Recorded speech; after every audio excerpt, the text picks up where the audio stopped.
जय हिंद दोस्तों। स्वागत है आपका ई ज्ञान वाला चैनल पर। आज का हमारा टॉपिक है मुग़ल एम्पायर, मुग़ल साम्राज्य।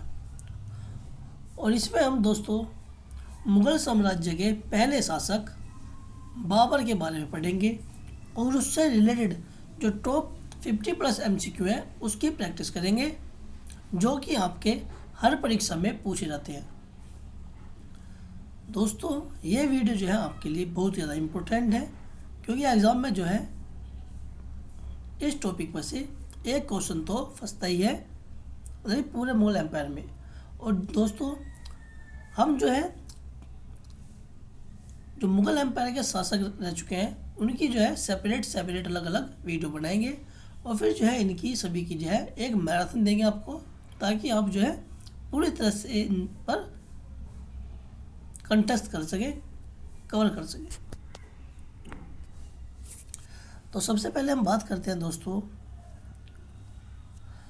बाबर, जो कि जिसका जन्म 1483 ईस्वी से लेकर मतलब जो काल था वो 1483 से 1530 के बीच में था, और मुग़ल साम्राज्य का संस्थापक था। उसका पूरा नाम जहीरुद्दीन मोहम्मद बाबर था।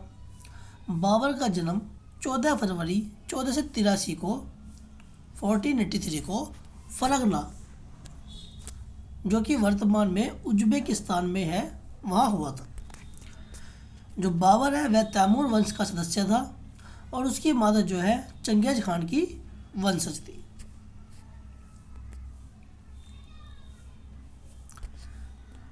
दोस्तों बाबर ने 1526 में पानीपत की पहली लड़ाई में इब्राहिम लोदी, जो कि लोदी वंश का अंतिम शासक था, को हराकर दिल्ली के सुल्तान का ताज हासिल किया और मुग़ल साम्राज्य की भारत में नींव रखी।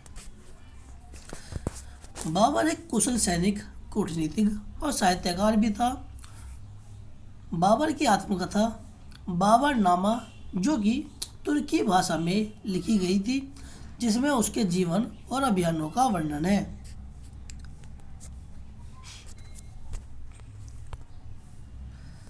दोस्तों ये आपके सामने बाबर की प्रमुख जो लड़ाई थी, जो जीत थी, वे है। तो इसमें जो है बाबर में के हालांकि बाबर ने बहुत से युद्ध लड़े थे, लेकिन जो सबसे ज़्यादा इम्पोर्टेंट है उसके जीवन की, वे 4 ही लड़ाई हुई हैं। उनमें जो है सबसे पहले बात करते हैं पानीपत की पहली लड़ाई, जो कि 1526 ईस्वी में हुई थी। इसमें उसने दिल्ली के सुल्तान इब्राहिम लोदी को पराजित किया। फिर दोस्तों दूसरी जो लड़ाई हुई तो उसको हम खानवा की लड़ाई 1527 ईस्वी में जो हुई थी। इसमें उसने राणा सांगा को और राजपूत के संयुक्त मोर्चे को हराया था खानवा की लड़ाई में। फिर आती है चंदेरी की लड़ाई, जो कि 1528 ईस्वी में हुई थी। इसमें उसने मैदनी राय को हराया। और फिर आती है दोस्तों घाघरा की लड़ाई 1529 ईस्वी में। इसमें उसने अफगानों और बंगाल के सुल्तान महमूद लोदी को पराजित किया। तो दोस्तों ये जो बाबर की जीत है, लड़ाई है, इनको जो है आप याद रखेंगे। इसमें जो है कौन सा युद्ध किस तारीख को हुआ ये याद रखना है, और किसके साथ हुआ ये आपको याद रखना है। बाबर का जो निधन हुआ था वो 1530 ईस्वी में हुआ, और उसके बाद उसका पुत्र हुमायूं मुग़ल साम्राज्य का उत्तराधिकारी बना। तो ये जो दोस्तों हमारा बाबर के बारे में एक शॉर्ट डिस्क्रिप्शन। अब हम जो है बाबर से संबंधित जो है जो टॉप लेवल के जो क्वेश्चन है MCQ वो देखेंगे, और जो क्वेश्चन पैटर्न होने वाला है वो इजी टू मॉडरेट होने वाला है, यह भी आपको याद रखना है। सबसे पहले हम बात करते हैं बाबर ने किस वर्ष पानीपत की पहली लड़ाई लड़ी थी। तो ये दोस्तों 1526 ईस्वी में लड़ी थी। किसके साथ? इब्राहिम लोदी के साथ। बाबर की आत्मकथा का क्या नाम है? तो इसका नाम है दोस्तों बाबर नामा। बाबर जो है दोस्तों किस वंश से संबंधित था? तो ये था दोस्तों तैमूरी वंश। हालांकि दोस्तों बाबर जो है दो वंश से संबंधित था। पिता की तरफ से तैमूरी वंश से था और माता की तरफ से चंगेज खान की तरफ से था। फिर आता है दोस्तों, बाबर का जन्म किस शहर में हुआ था जो तुर्की और मंगोलिया के बीच स्थित है? तो यह हुआ था दोस्तों फरगना में, ऑप्शन बी।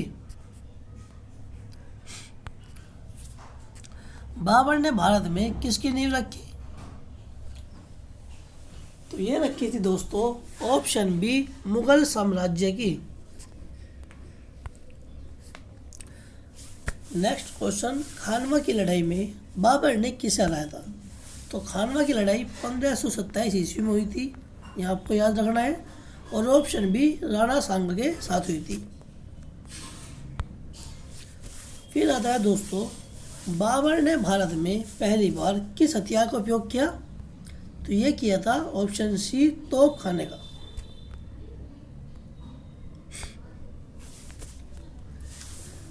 नेक्स्ट क्वेश्चन है दोस्तों, बाबर ने चंदेरी की लड़ाई में किस शासक को हराया? तो चंदेरी की लड़ाई में दोस्तों ऑप्शन बी, मैत्री राय को हराया, जो कि 1528 ईस्वी में हुई थी। आपको जो है युद्ध का नाम याद रखना है, इसकी डेट याद रखनी है और किसके साथ युद्ध हुआ था ये आपको याद रखना है। इसमें से मोस्टली जो है 4-5 क्वेश्चन जो है रिपीट होते रहते हैं। एक तो इसकी है 4 लड़ाई, और एक इसके जन्म स्थान के बारे में, और कुछ इसके जो आत्मकथा है उसके बारे में। फिर आता है दोस्तों, बाबर ने तैमूरी साम्राज्य के किस प्रमुख शहर पर प्रारंभिक आक्रमण किया, जो लेकिन जल्दी उसे खो दिया? तो ये था दोस्तों Samarkand, option B. Next question है, बाबर ने खानवा की लड़ाई में अपनी सेना को धार्मिक उत्साह के साथ प्रेरित करने के लिए खुद को क्या घोषित किया? तो ये किया था ऑप्शन बी, गाजी। पानीपत की पहली लड़ाई में बाबर की सेना ने किस युद्ध नीति का उपयोग किया था जो उस समय की पारंपरिक भारतीय युद्ध तकनीक से अलग थी? तो ये थी दोस्तों तुलुगमा युद्ध नीति, जो कि उसने पानीपत की पहली लड़ाई में इस्तेमाल किया था, ऑप्शन बी। तुलुगमा नीति में दोस्तों एक तरह से अर्धचंद्राकार जो है लोगों को खड़ा कर दिया जाता है इस तरह से, और फिर उसके पीछे जो है तोप को खड़ा कर दिया जाता है। यह आपकी जो है तुलुगमा नीति थी, एक तरह से अर्धचंद्राकार ये वाली। यहाँ पर तोप खड़ी हो जाती थी, यहाँ पर जो है सैनिक खड़े हो जाते थे। बाबर की मृत्यु कब हुई थी? तो यह हुई थी दोस्तों 1530 ईस्वी में, ऑप्शन बी।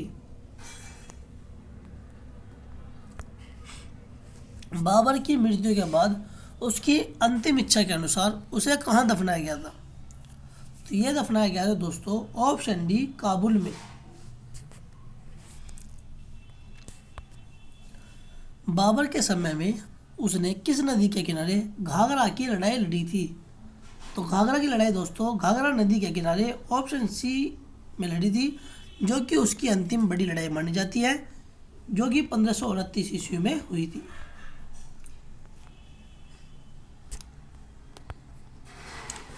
बाबर की सैन्य सफलता में किस तकनीकी नवाचार ने महत्वपूर्ण भूमिका निभाई?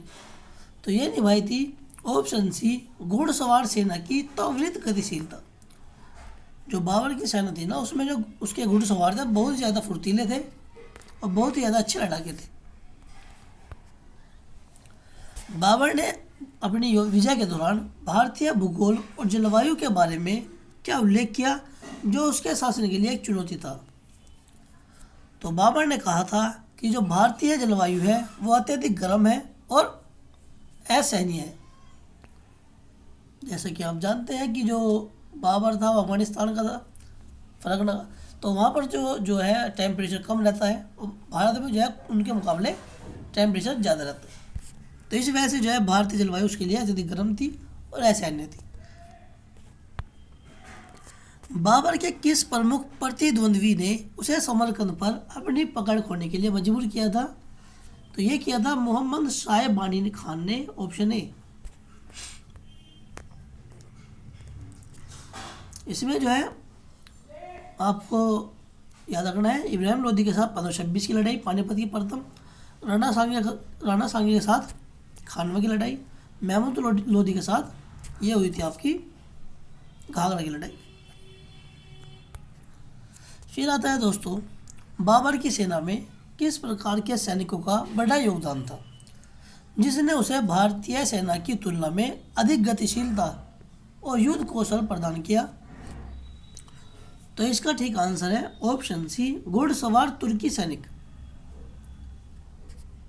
ये आप देख सकते हैं कि क्वेश्चन जो है ये हमने 2 बार पूछ लिया है, एक बार किस तरह से पूछा गया था और एक बार किस तरह से। क्वेश्चन जो है दोस्तों यही रिपीट होने हैं, यही इनमें जो है मॉडिफिकेशन होता रहता है क्वेश्चनों में, वरना क्वेश्चन तो सेम ही होंगे। बाबर ने अपनी आत्मकथा बाबरनामा किस भाषा में लिखी थी? तो यह लिखी थी दोस्तों ऑप्शन बी, तुर्की में। बाबर ने अपने प्रतिद्वंद्वियों को प्रेरित करने और संगठित करने के लिए कौन सा धार्मिक और नैतिक संदेश दिया था, खासकर खानवा की लड़ाई से पहले? तो ये था दोस्तों ऑप्शन बी, जिहाद की घोषणा।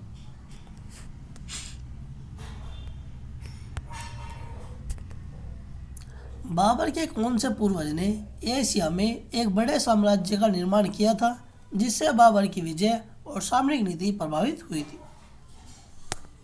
तो ये था दोस्तों ऑप्शन बी, तैमूर लंग ने।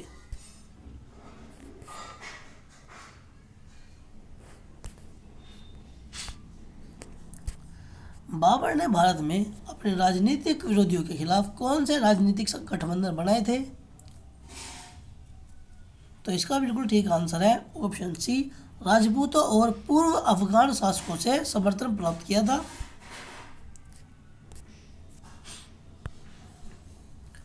बाबर के समय में भारत में किस शासक के तहत दिल्ली सल्तनत का पतन हो रहा था जिससे बाबर को आक्रमण का अवसर मिला? Option C, Ibrahim Lodi.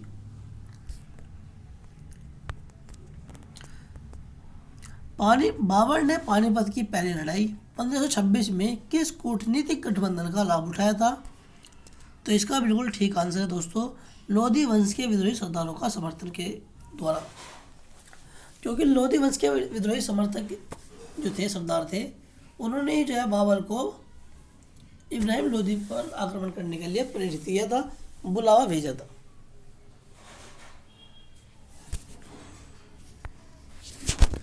बाबर की जीत में तोप खाने की महत्वपूर्ण भूमिका रही है।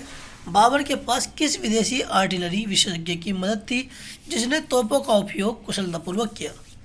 तो यह किया था दोस्तों ऑप्शन सी, कुस्तुनतन ने।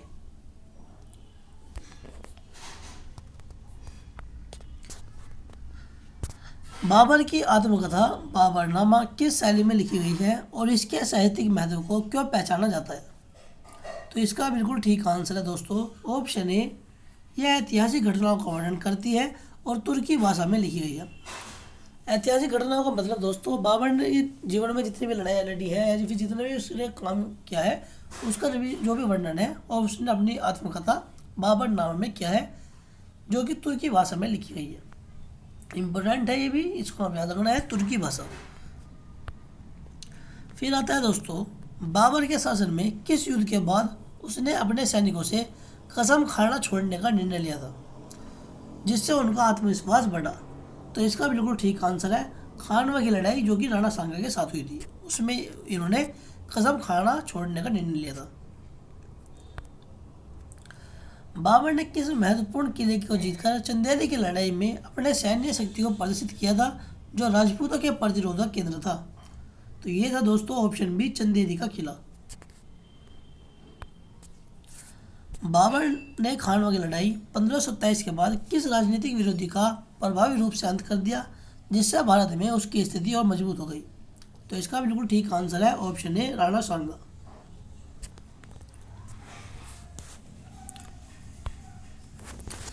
बाबर की सेना में किसने तकनीकी नवाचार और सैन्य उपकरणों की विशेषज्ञता का परिचय दिया जिसने भारतीय सेनाओं पर उसकी जीत में अहम भूमिका निभाई?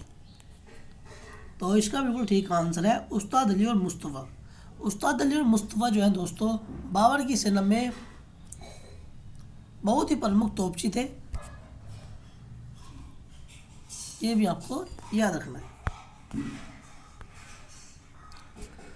बाबर ने गाजी की उपाधि क्यों धारण की थी और इसका उसके सैनिकों और शासन पर क्या प्रभाव पड़ा?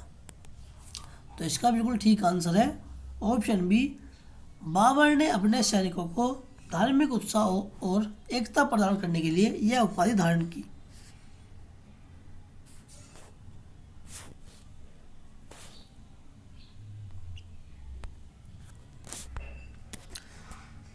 बाबर ने खागरा की लड़ाई जो कि 1529 में हुई थी के बाद किस प्रकार की विजय प्राप्त की थी जिससे उत्तर भारत पर उसका पूर्ण नियंत्रण स्थापित हो गया था?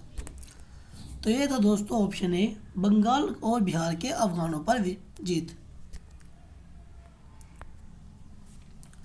बाबर ने भारतीय अभियानों में किस भाषा का सबसे अधिक उपयोग किया था जो उनके तुर्क मंगोलिक वंश से जुड़ी थी? तो इसका बिल्कुल ठीक आंसर है ऑप्शन बी, तुर्की भाषा। बाबर ने निम्नलिखित में से किस क्षेत्र में सांस्कृतिक विकास और साहित्यिक संरक्षण के लिए योगदान दिया? तो इसका बिल्कुल ठीक आंसर है ऑप्शन ए, तुर्की और फारसी साहित्य। बाबर ने अपने शासनकाल के दौरान किस क्षेत्र के शासकों से अपने राजनीतिक संबंध मजबूत किए थे? तो इसका बिल्कुल ठीक आंसर है अफगानिस्तान और मध्य एशिया के शासकों से।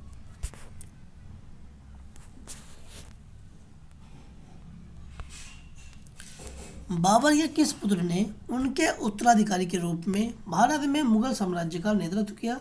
तो इसका बिल्कुल ठीक आंसर है ऑप्शन ए, हुमायूं।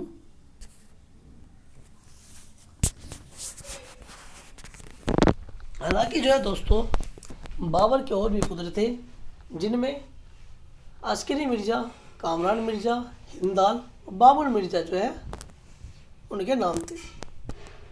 मतलब कि बाबर के जो है 5 पुत्र थे, 5। कौन कौन? एक तो हो गया अस्करी मिर्जा, कामरान मिर्जा, हिंदाल, बाबर मिर्जा और हुमायूं।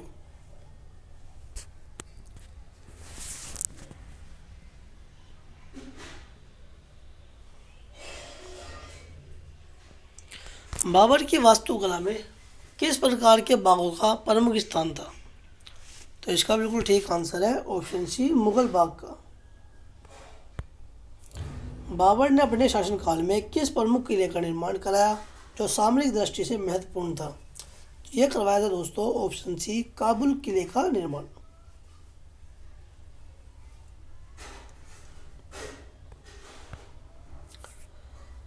बाबर ने किस प्रकार की सामग्री का प्रयोग अपनी इमारतों के निर्माण में किया? तो इसका बिल्कुल ठीक आंसर है ऑप्शन सी, ईंट, पत्थर और मोर्टार का।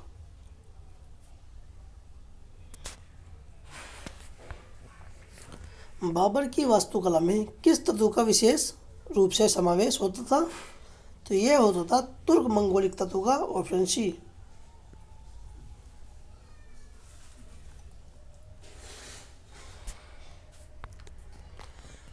बाबर ने किस प्रकार की इमारतों का निर्माण करके मुगल वास्तुकला की नींव रखी? तो इसका बिल्कुल ठीक आंसर है ऑप्शन सी, भव्य महलों और बागों का निर्माण।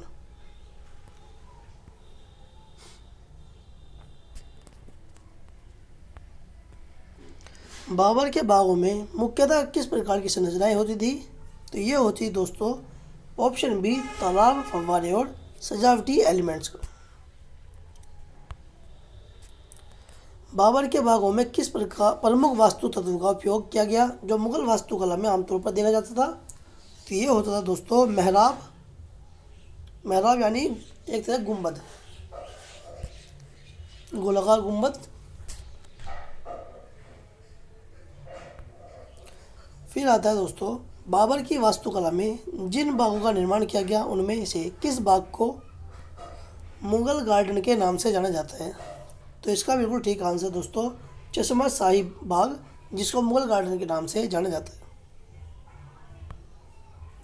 बाबर द्वारा निर्मित मस्जिदों की वास्तुकला में किस तत्व की कमी आमतौर पर देखी जाती थी?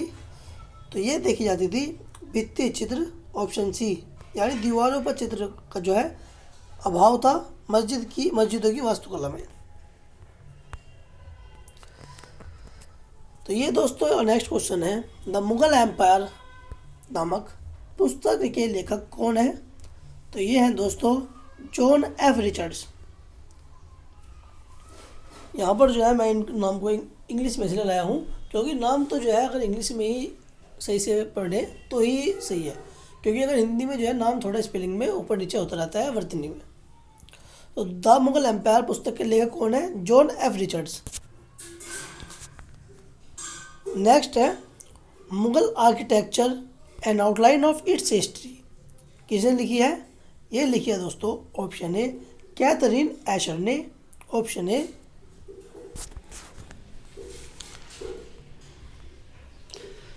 नेक्स्ट क्वेश्चन दोस्तों, द मुगल्स ऑफ इंडिया पुस्तक के लेखक कौन है?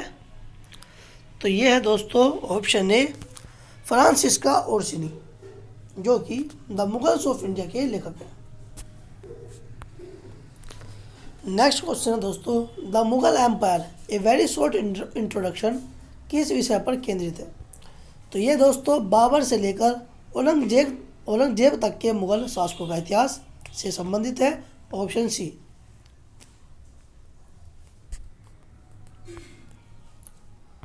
इसी के साथ दोस्तों आज का ये टॉपिक हमारा समाप्त होता है। नेक्स्ट वीडियो में हम जो है हुमायूं के बारे में जानेंगे और उससे संबंधित जो है मोस्ट रेलिवेंट जो आपके क्वेश्चन होने वाले हैं एमसीक्यू टाइप, वो हम लेकर आएंगे। और सबसे इम्पोर्टेंट, जब मुगल एम्पायर हमारा समाप्त हो जाएगा तो हम जो है इसमें इसकी एक मैराथन देंगे मुगल साम्राज्य की, जो कि मुश्किल से डेढ़ घंटे की होगी, 1.5 या 2 घंटे की, जो कि आपके लिए बहुत ज़्यादा रेलिवेंट होने वाली है, फ़ायदेमंद होने वाली है। तो आज के लिए इतने ही। अगर आपको ये वीडियो अच्छी लगी हो तो वीडियो को लाइक करें, शेयर करें और चैनल को सब्सक्राइब करना ना भूलें, ताकि और जो है हम इसी तरह की वीडियो आपको टाइम पर प्रोवाइड कराते रहें।